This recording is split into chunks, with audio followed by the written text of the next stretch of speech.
Are you ready to give up? Handa ka na bang sumuko? Before you give up, bago ka man sumuko, ito po yung gusto kong maalaala nyo at tandaan nyo. Abraham was 100 years old when he finally became a father.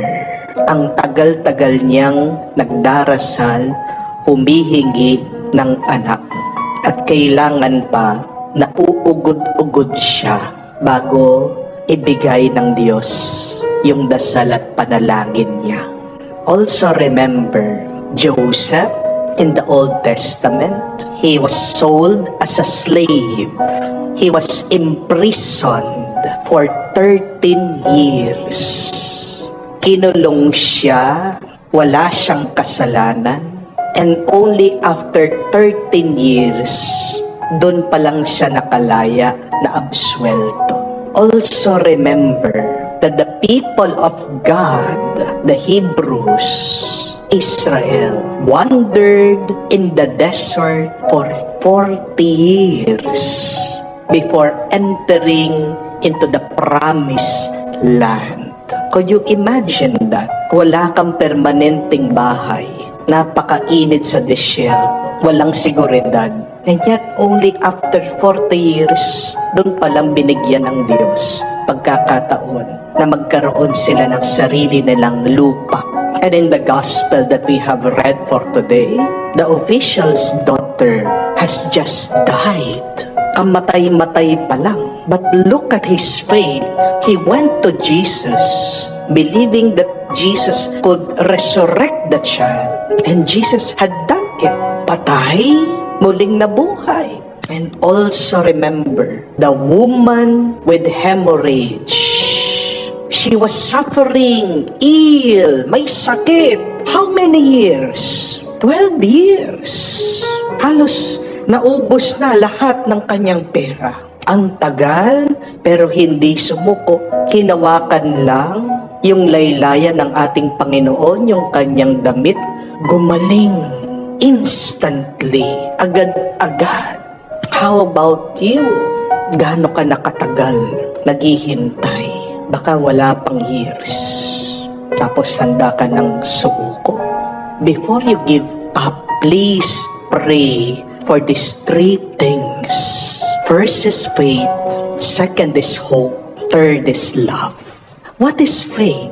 Ano bang pananampalataya? Ang pananampalataya ay isang paraan ng pagtingin. It is a way of seeing things. It is seeing more than what our eyes can see. Amen? Sabi nga ni Einstein, imagination is a sneak peek of the future. In the term of Einstein, it is imagination. For us religious, it is faith. Napoleon Hill would say, what the mind can conceive and believe, it can achieve. Amen? So ask yourself, what do you see? Anong nakikita mo? Kung ang nakikita mo, puro masama. Kung nakikita mo, puro kabiguan. Yun yung lilitaw. Yan yung mangyayari. Because that is your faith. Your faith on bad things. Amen? But if you have faith on good things, faith on God's blessing, faith that God would answer your prayers, would you think that thing that you pray for will not materialize? That prayer that you ask God will not be given to you? Kung ano yung nakikita mo, yan din ang matatanggap mo. Yan din ang mararanasan mo. Amen? Have this great faith. But secondly, hope. Ano bang pag-asa?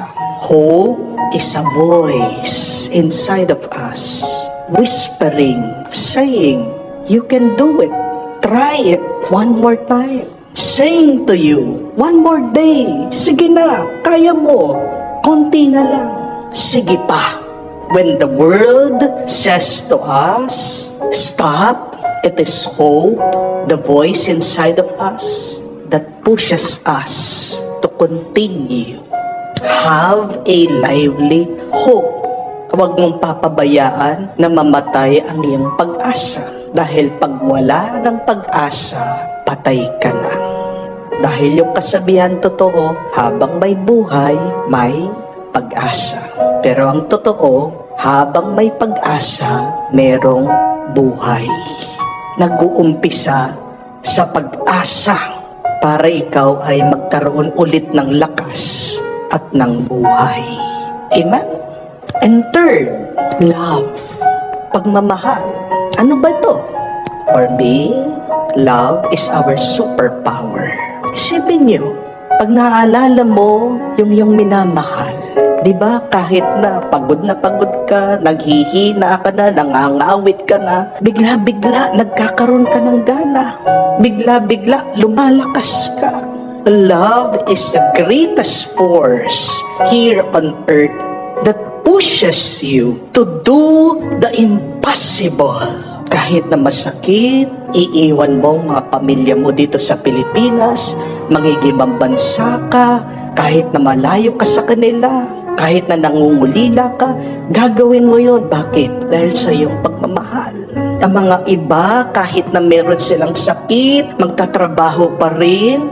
Para sa ano? Para kanino? Para sa kanilang mga minamahal. Meron mga iba nagko-continue sa kanilang abusive relationship kahit na masakit, nasasaktan sila. Para saan? Father, para po sa mga bata. Meron din mga iba na nagpapatuloy sa kanilang serbisyo sa simbahan kahit na napakaraming pagsubok. Kasi, Father, mahal ko ang aking pananampalataya. Mahal ko si Lord. Alam ko, dito niya ako tinatawag. Kahit na may sakit ako, kahit na wala akong pera, kahit na inaaway ako ng mga ibang kasama ko sa simbahan, at kahit na inaaway ako minsan ng aking parish priest.